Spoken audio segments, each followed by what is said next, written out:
I wanted to get into this 3.5 trillion reconciliation deal, Yeah. which maybe that falls under the not sexy label. I don't know. But if you actually see what's in it, it should be sexy to people who actually want structural change.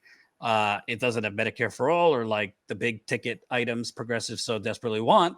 But within a presidency of a Republican, basically, uh, it's not, this is about the best you're going to get out without us having the White House or us having Congress. Electorally, that doesn't mean there can't be outside campaigns to force structural change. But I mean, Colin, if you have the CNN article, I mean, this has 222. You have under the American Families Plan, the federal government would invest $200 billion in universal preschool for all 3 and 4 year olds. So that's universal pre-K would be in this deal. You also have, let me find this. Blueprint asked to create the first federal paid and medical leave benefit. Shockingly, we don't have paid leave, medical leave in this country. I want to point out before you move on that the preschool thing is so important. Pre-K, preschool, ages 3 and 4. So this is a matter not just of making sure that kids of all colors and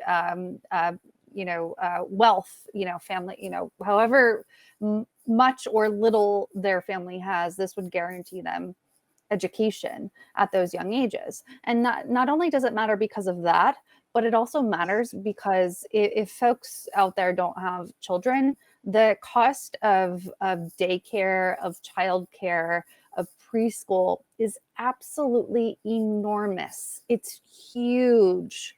It is so much. It's way too much for a regular working class person to afford, especially when you're talking about places like New York City or DC or whatever, which are largely like controlled and occupied by some very, very wealthy people who kind of set the standard.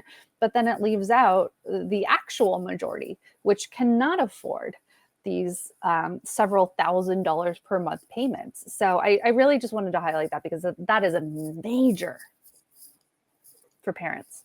Absolutely. And also in the deal would be community college being tuition free. It's not free public college. It is something, particularly for low income areas where people can't even afford community college, much less public college or anything more advanced or expensive than that. Increasing Pell Grants towards historically Black colleges. Also extending the child tax credit, which, I mean, I think the child tax credit is a bit incremental. I think it's at like an extra $300 a month for people. I believe, because I have 2 kids, I believe I'm getting about $500 a month. Okay, I don't know if that's... I thought per family was 300, but 300 to 500 again.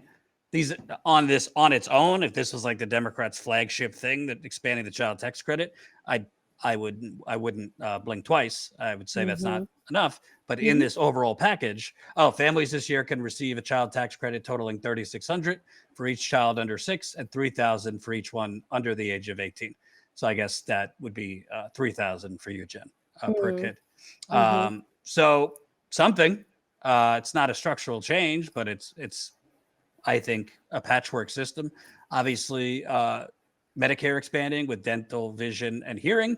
That is just for seniors, but it's expansion and gets us closer, if there is a Medicare for all, to the point of, well, Medicare for all and Medicare has dental, vision, and hearing.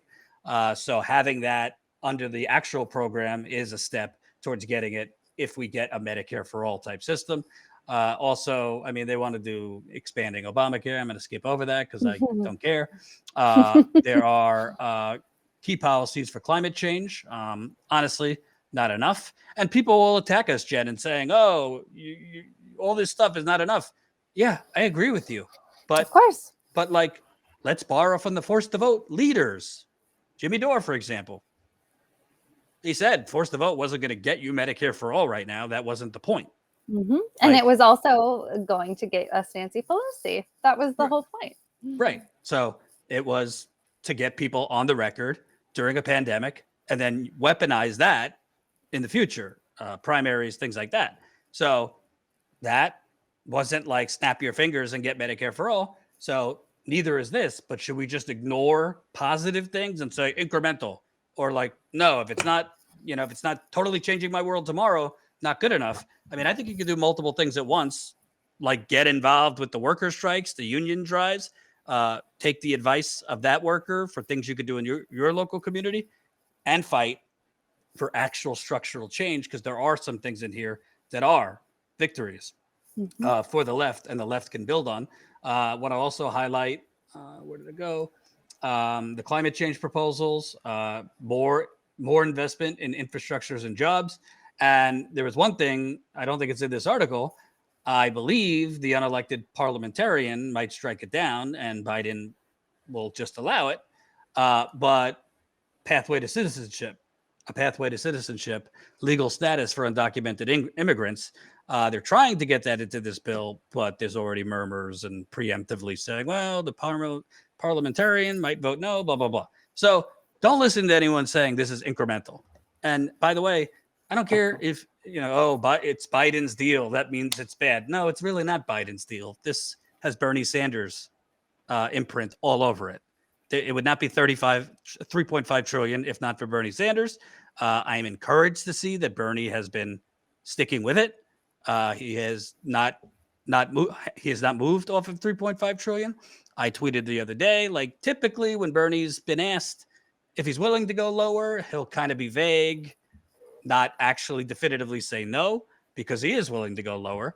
So far, he was on, I believe, with Dana Bash on Sunday, basically saying to Joe Manchin, it would be really too bad about your little bipartisan infrastructure deal if that doesn't happen. It was almost like a mafia boss, like, it would be really bad if something happened to your kid. So not the same thing, but Bernie was basically saying, oh, Manchin, be really bad if he didn't get this privatized infrastructure deal for your donors.